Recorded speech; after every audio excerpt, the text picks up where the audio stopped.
Welcome back to Narrations. This is a story about grief, not the kind that screams, but the kind that sits quietly inside a person, heavy and unresolved. It's about a journey that begins out of obligation and slowly transforms into something else entirely. And it's about how walking forward, step by step, can sometimes open paths the heart didn't know it needed. This is the story of the way. Tom Avery lives a life built on structure. He is an American doctor, respected, disciplined, and emotionally contained. His days follow predictable rhythms, patience, responsibilities, routines that leave little room for uncertainty. Tom believes in preparation. In plans? In doing things the right way. Emotion, when it appears, is something to be managed rather than explored. This approach has shaped his relationship with his son Daniel. Daniel is restless in a way Tom never understood. Where Tom values stability, Daniel craves experience. Where Tom believes in earning a future through careful steps, Daniel wants to discover meaning by stepping into the unknown. Their conversations are strained, often ending before they begin. Tom worries. Daniel resists.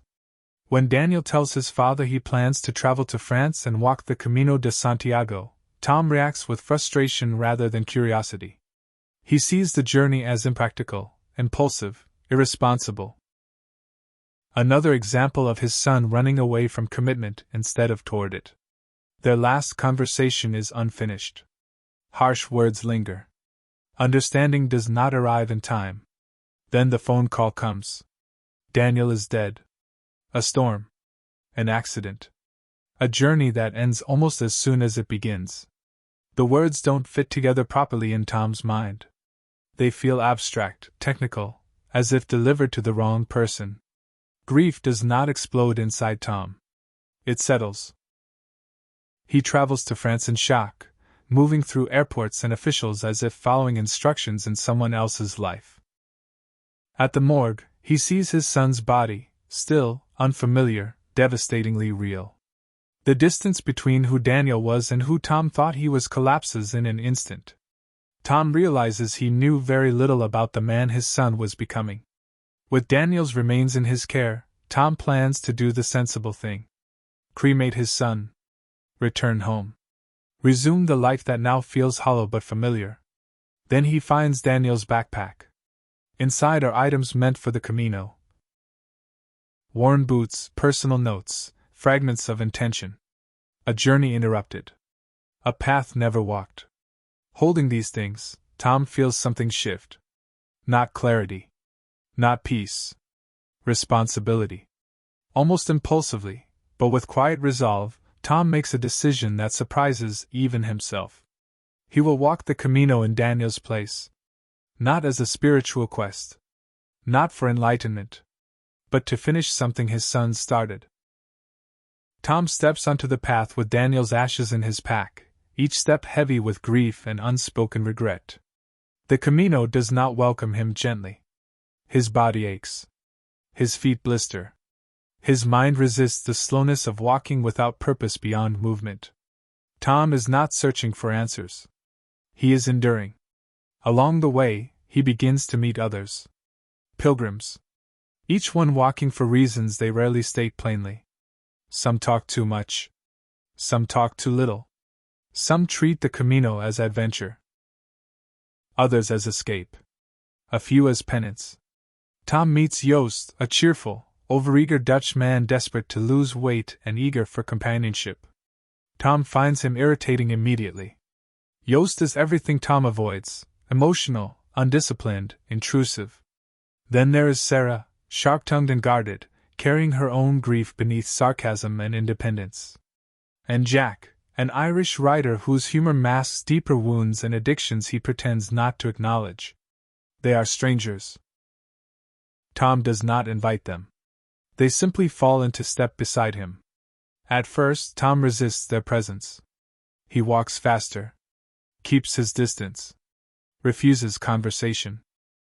Grief makes him rigid. He does not want distraction. He does not want connection. But the Camino has a way of dissolving barriers. Meals are shared. Shelters are crowded.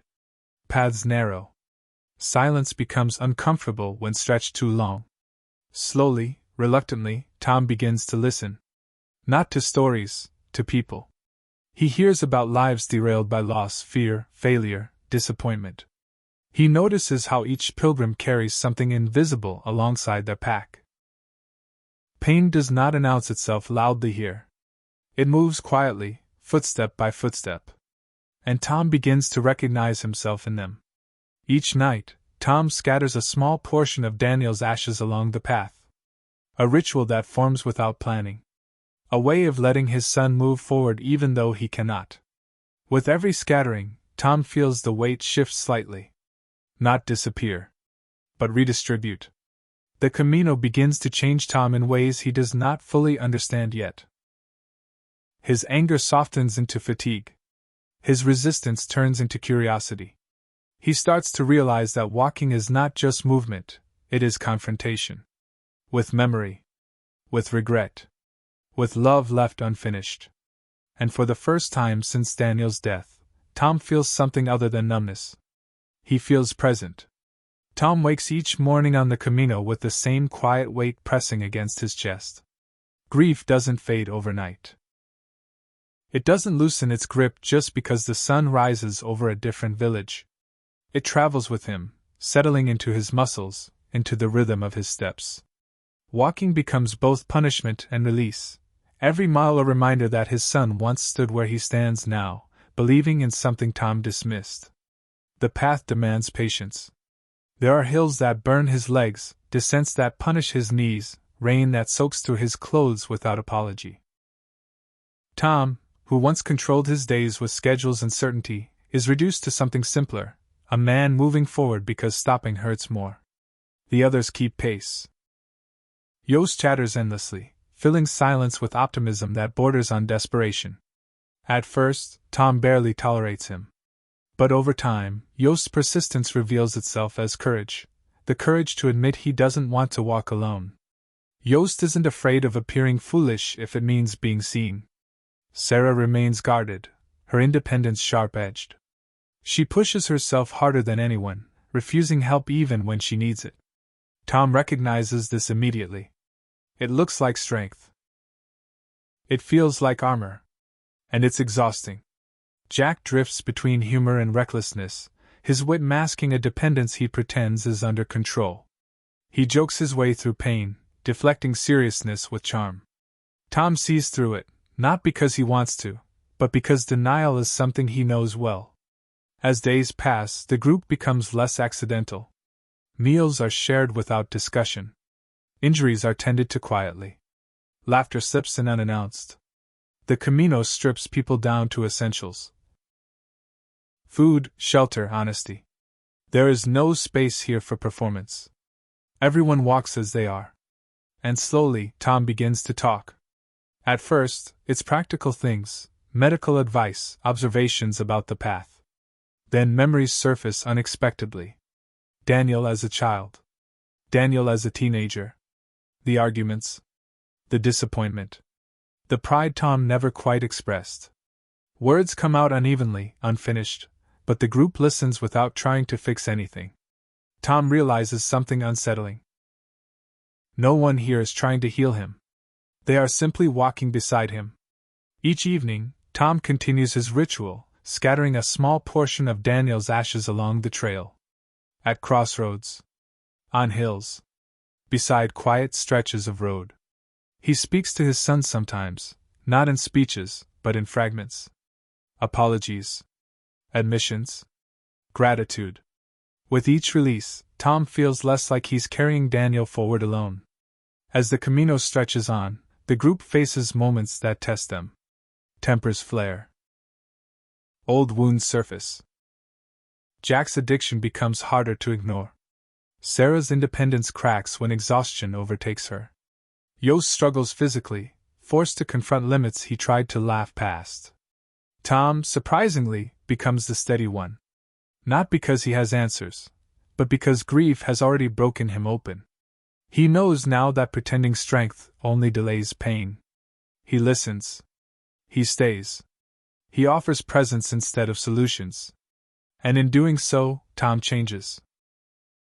The anger he carried toward Daniel dissolves into understanding. His regret softens into compassion, for his son, for himself, for all the ways people try and fail to connect before time runs out. Tom begins to see that Daniel wasn't running away from responsibility. He was running toward meaning. As they approach Santiago de Compostela, the journey's end feels heavier than expected. The path that once felt endless now feels too short. Tom realizes the Camino has given him something he didn't know he needed, not closure, but continuity. At the cathedral, surrounded by pilgrims who have walked for countless reasons, Tom releases the last of Daniel's ashes. There is no dramatic revelation. No sudden peace. Just a quiet acknowledgement that love does not end when life does. It transforms. The group stands together, changed in ways none of them fully articulate. Yost has found confidence. Sarah has allowed herself vulnerability. Jack has faced truths he can no longer outrun. And Tom has learned how to carry grief without letting it harden him. When Tom finally returns home, he is not the man who left. His life still exists. His job remains. His routines resume. But something fundamental has shifted. Tom listens differently now. He feels more. He allows himself to be shaped by connection rather than threatened by it. The Way is a story about walking through grief instead of around it. About how healing rarely comes from answers, but from movement, companionship, and the courage to stay open when loss tempts us to close down. It reminds us that sometimes the most important journeys aren't the ones we plan, they're the ones we continue after everything familiar has fallen away. If you enjoyed listening to this story, please like the video, share it with someone who loves movies like this, and subscribe for more narrations.